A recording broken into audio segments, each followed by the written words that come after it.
ดีไหมวันนี้หายน้ำแม่แบบเขาอยู่สูงเขาเห็นทั้งลุ่มมันเห็นหดสวัสดิ์ตรงกันนอนไม่เห็นบัดนี้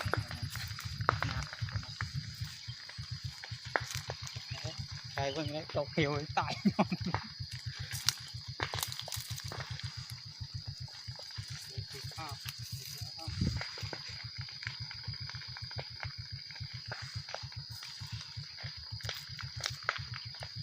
วันนี้มาเลาะท่องเที่ยว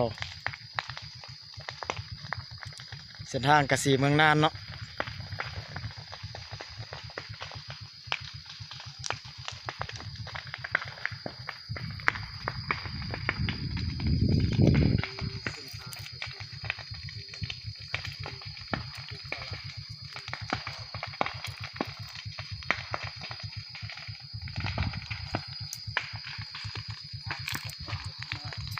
นี่คือเส้นทางกระสีเมืองน่านเนาะจุดหมายปลายทางที่พวกเรากำลังจะไปอยู่พูนเนาะบนมีหมอกหลายๆพุ่นแล้วเนาะ